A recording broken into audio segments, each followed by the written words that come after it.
What's good, family? Today we're going to be talking about the AEW Revolution pay-per-view. Now, of course, if you guys are new around here, feel free to drop a like, comment, subscribe, all that stuff. You guys already know what to do. We're going to go ahead and get straight into it. Spoilers ahead. So if that bothers you, then click off the video. All right, well, with that being said, we're going to go ahead and get straight into it. So basically, we had a pretty solid pre-show. So long story short, the pre-show was there was three matches. There was Layla Hirsch and Chris Statlander, who Chris ultimately wound up winning. I lied, she lost. Layla cheated. Anyway, we had Hook versus QT Marshall. Hook, the crowd loves this kid, man. They ate it up. You know what I mean? Like, he did great, as always.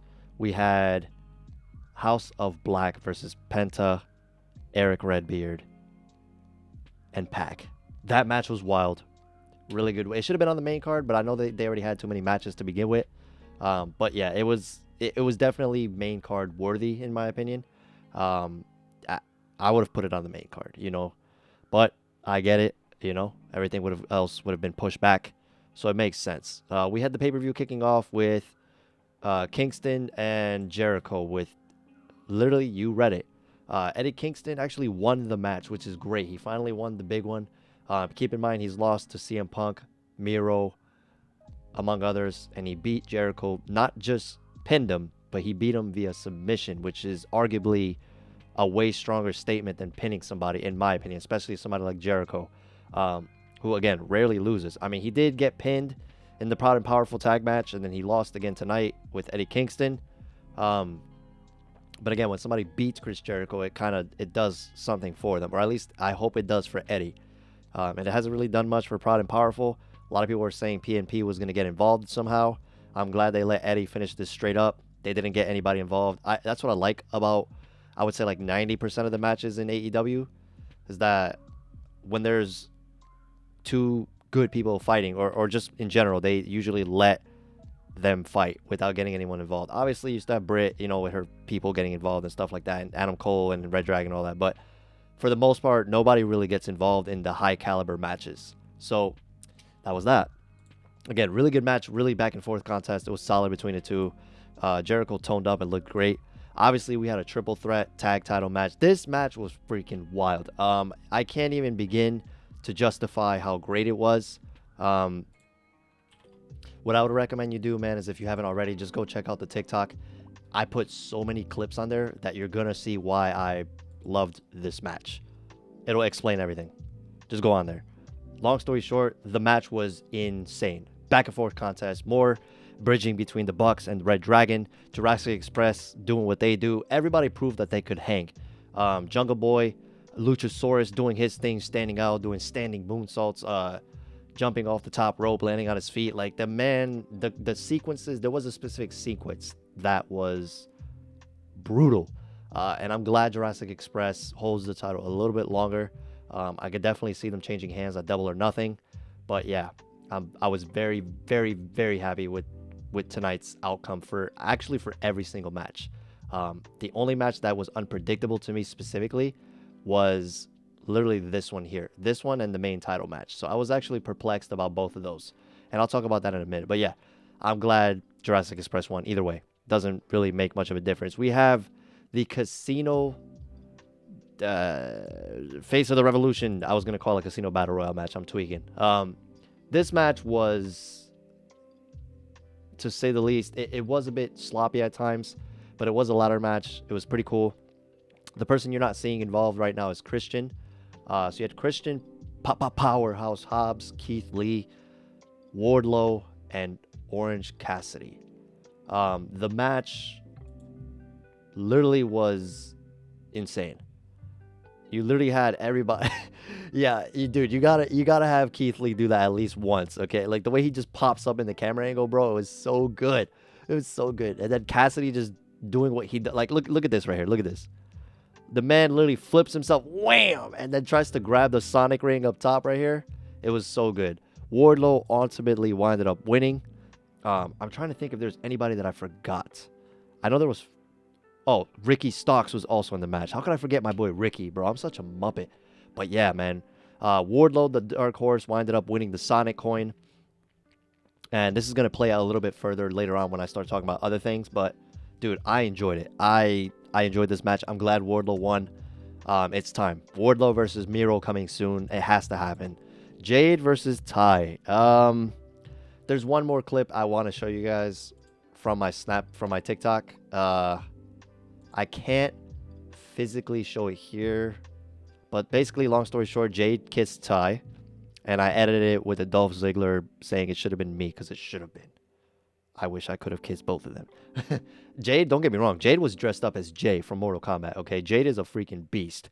Ty, it was a good match, couple botches, but I mean, it is what it is. But again, Jade came out with the frog splash, as you see there with the comment. Good match overall. Jade ultimately winded up winning. Then, of course, we had the door collar match. So CM Punk comes out to his Ring of Honor theme, his Ring of Honor gear, the whole shebang. Ultimately, this is the part that I was talking about. So basically, Wardlow couldn't find the ring at some point when MJF was asking for it. Then, turns around and he's like, oh, wait a minute, it was in my other pocket. Duh. So he pulls out the ring, hands it to CM, leaves it there. CM Punk grabs the ring, punches the boy in the skull, gets the 1, 2, 3, and CM Punk wins. I would say this is more of an official face turn than what happened last week on Dynamite with the slap to Wardlow. I would say this is more of like the beginning of the face turn, like the official face turn. I know that he's been getting cheered for weeks. I get that. But here it kind of cemented it because it was the first time he thought for himself. You know what I mean? He was just like, nah, I'm putting the ring right there. You go get that. And then, of course, Wednesday, I'm assuming it will solidify it even further. So, yeah, man. So far, let me know what you guys think. Now, the women's title. Oh, my God. This is a beautiful belt. Oh, my God. We have Britt Baker, DMD, and Thunder Rosa. Now, there were rumors that Thunder Rosa was not really too injured, but she did have some sort of minor injury. And it was going to ultimately play out in the match tonight. So, again, I don't know. It is what it is. Ultimately, the Doctor winded up winning. Thank God. I want her to win. I want her to maintain the title at least until Double or Nothing. But there's a qualifiers match next week between her, Thunder Rosa, and Layla. Thunder's going to win that match. And then on St. Patrick's, March 16th, they're having like a St. Patrick's special. And that'll be the culmination of Thunder Rosa and Britt Baker. I think because it's in Thunder Rosa's hometown, that Thunder will win there. It would be nice if she held it till Double or Nothing. It is what it is. It began, their story began there, so it would be poetic if it ended there. I get it. I like Britt. I'm just a big Britt Baker fan. So ultimately, whether she's champion or not, I'm still going to be, following her and make it, enjoying whatever it is that she does. I'm assuming that maybe she'll take some time off. Maybe. She did add some new moves to her repertoire tonight, which is pretty sweet. So ultimately, she did good. And that's pretty much how that match went down. Now we had Jon Moxley versus Bryan Danielson. Jon Moxley pinned up the win by actually wrestling, which is kind of ironic because it was brawling for the first match. This match, violence. I loved it. It was phenomenal. It was great. It was glorious. William Regal ultimately winds up showing up, and his face literally says it all, bro. War Games. No, I'm just kidding. Oh my God, dude, it's so good to see William Regal. No, I don't know what's gonna happen. I would love to see him managing Bryan Danielson and Jon Moxley, but ultimately, if he literally just kind of like winds up, handling Ring of Honor, I think that would be pretty sweet. I think him being a manager for Ring of Honor would be pretty. The man has knowledge for days. The knowledge that he can possesses in his brain. What he can do for this company is insane. There's no other way to describe that. It's emphatic. It is glorious. It is stupendous. It is marvelous. It is wonderful. It is embracive. Anybody who learns from this man's tree of wealth is gonna be a god.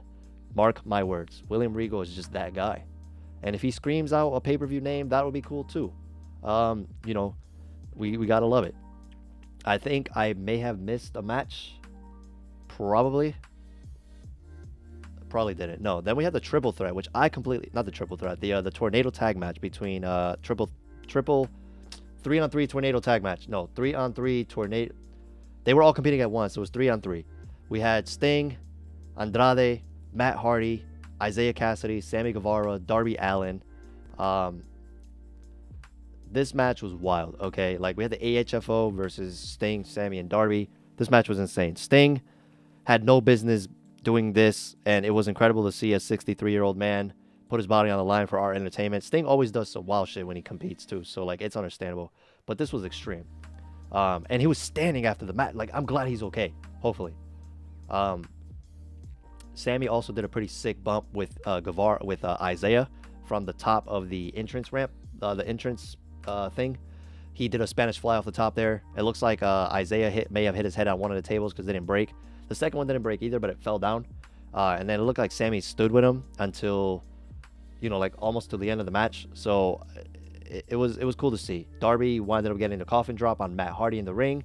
After hitting, first he hit him with the Scorpion Death Drop actually first, which is Sting's ultimate finisher move. And then hit him with the coffin drop. So it was great to see Darby continuing to pay homage to his mentor, his partner. I would love to see Darby and Sting go after the tag titles. I think that would be pretty sweet. After Red Dragon win them, of course, or Bucks, or whoever. I want it to be a heel team, because right now, Jurassic versus Sting and Darby, it just wouldn't make sense. But I would like to see it down the line, potentially. I think that would work. As of right now, Sting and Darby are undefeated as a tag team, I believe.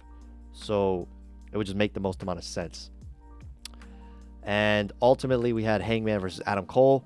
Adam Cole rocking the Halo gear. I loved it. This match was incredible. The crowd was obviously, you could tell they were kind of dying a little bit. They were having funny chants like, "Let's go Adam, Adam sucks," among others. I'm glad that the crowd enjoyed themselves with this. They definitely made the pay-per-view 100 times better than it had any business being.